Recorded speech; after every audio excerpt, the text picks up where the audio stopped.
Ruta Kene. Di sini saya akan membawakan tentang korupsi. Nah, teman-teman, berani jujur itu hebat. Sekali lagi, berani jujur itu hebat. Kenapa saya katakan seperti ini? Karena korupsi dimulai dengan sebuah ketidakjujuran, sehingga akan menyebabkan tindakan atau terjadinya sebuah tindakan korupsi. Sehingga di sini kita perlu memulai dengan kejujuran.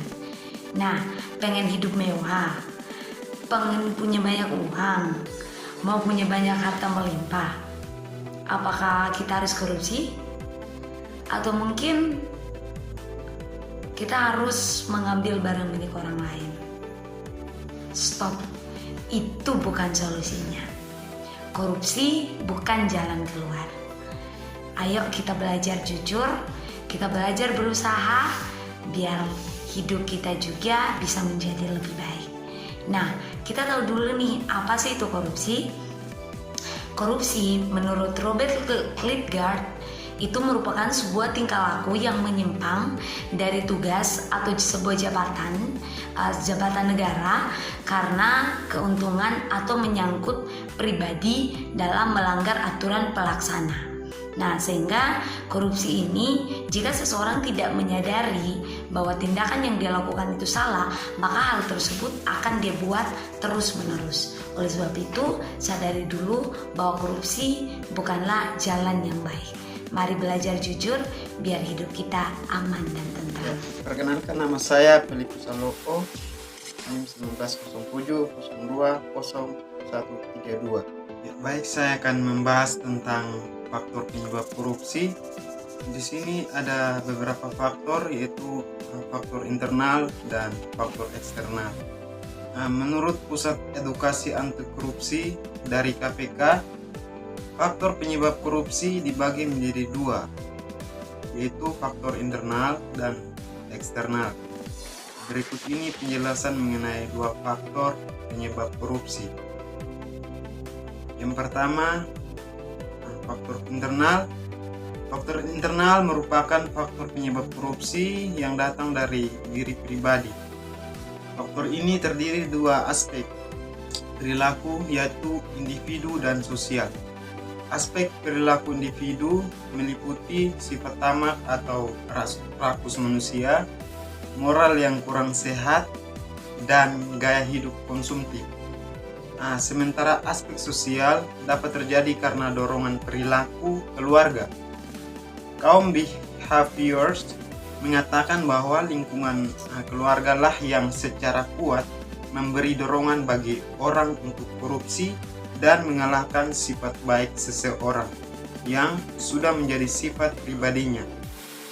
Lingkungan dalam hal ini malah memberi dorongan dan bukan memberi hukuman pada orang ketika ia menyalahgunakan kekuasaannya. Baik, masuk kedua, yaitu faktor eksternal. Faktor eksternal merupakan faktor penyebab korupsi yang datang dari sebab luar. Ini meliputi beberapa aspek, yaitu yang pertama, aspek sikap masyarakat terhadap korupsi.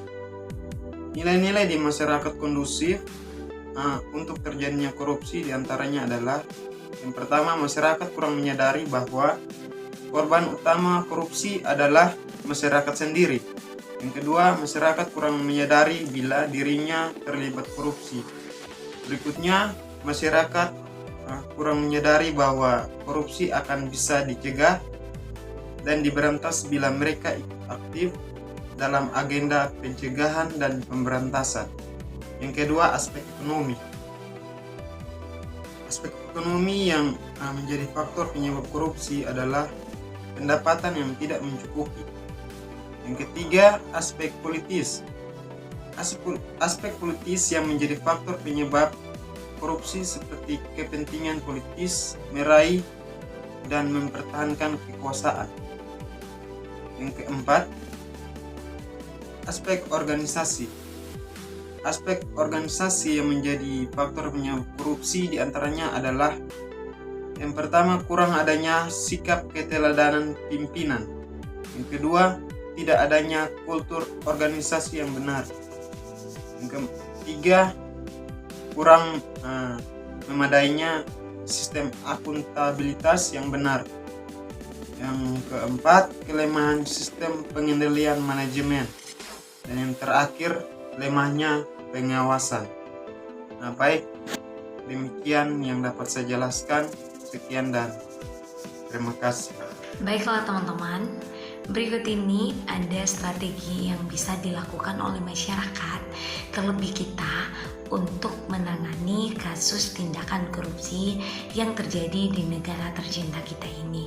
Nah, yang pertama yaitu represif atau penegakan hukum. Nah, dengan tindakan ini atau strategi ini, kita bisa membantu mencegah terjadinya kasus korupsi yang lebih parah lagi. Nah, kita bisa melakukan laporan atau kita jujur terhadap setiap tindakan yang mungkin kita ketahui dan tindakan tersebut dilakukan oleh orang lain. Kita jangan menyembunyikan tindakan korupsi yang dilakukan. Nah, kita bisa lakukan dengan melakukan pendekatan melalui bidang atau badan advokasi hukum untuk membantu menegakkan mencegah kasus korupsi terjadi lebih parah lagi. Yang kedua yaitu perbaikan sistem. Nah, kita sadari bahwa sistem di Indonesia secara khusus mungkin selama ini kurang efektif. Pemerintah mungkin bisa lebih memperhatikan bagaimana sistem yang dipakai di Indonesia dalam menangani perkara kasus tindakan korupsi ini.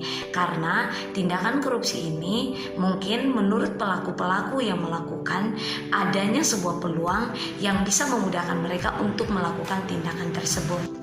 Sehingga dengan perbaikan sistem ini bisa membuat pelaku atau orang-orang yang ingin melakukan tindakan korupsi bisa menyadari bahwa sistem yang ada bisa lebih tegas lagi, sehingga pemerintah bisa lebih cermat untuk menangani kasus korupsi di Indonesia.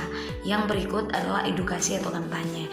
Dengan edukasi atau kampanye bisa kita berikan kepada masyarakat dan juga melalui media-media sosial, melalui koran, melalui edukasi langsung dengan masyarakat. Itu bisa membantu bagaimana kita memberikan pemahaman kepada masyarakat bahwa korupsi, apa sih itu korupsi, kemudian juga bagaimana kita menangani tindakan korupsi yang terjadi di Indonesia.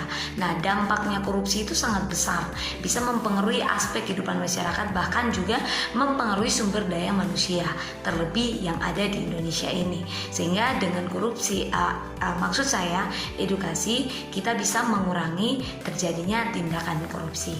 Baik, terima kasih. Jadi perkenalkan, nama saya Ibrahim Menelisa, NIM 1902202 ini. Selanjutnya saya akan menjelaskan atau memberikan sebuah contoh penyebab korupsi yang sering terjadi di lingkungan. Yang pertama, memberi uang damai saat ditilang polisi. Kalau yang contoh kasus yang satu ini mungkin sering terjadi atau terdengar dalam keseharian, atau jangan-jangan teman-teman pernah alami hal seperti ini jadi terpaksa melakukan hal seperti itu. Jadi mulai dari sekarang jangan diulangi lagi ya teman-teman. Jika kebiasaan seperti ini dipertahankan dalam lingkunganmu, sama saja kamu membiarkan cikal bakal korupsi dalam diri, begitu. Jadi apapun alasannya, atau dikejar waktu atau takut berurusan dengan hukum, jadi lebih baik ikuti saja tata cara sidang dan pembayaran denda tilang yang sesuai dengan peraturan Mahkamah Agung nomor 12 tahun 2016. Kalau prosedurnya jujur, denda yang sudah kamu bayarkan akan dikembalikan. Jadi risikonya hanya menahan SIM atau ditahan. Jadi harus ke pengadilan negeri untuk mendapatkan kembali. Jadi sebenarnya tidak ada susah-susahnya begitu teman-teman. Jadi contoh kasus yang kedua atau contoh penyebab kasus ini anti korupsi yang kedua itu copy paste pekerjaan orang lain. Jadi tanpa disadari, tindakan copy paste pekerjaan orang lain itu hanya akan merugikan diri kita sendiri, tapi juga orang-orang di sekitarmu. Dalam lingkungan pekerjaan, kalau kamu terbukti copy paste, kamu bisa diberi sanksi atau dikeluarkan dari perusahaan. Ya, jadi lebih baik hargai usahamu sendiri, apapun hasilnya, daripada ini copy paste hasil kerja orang lain begitu.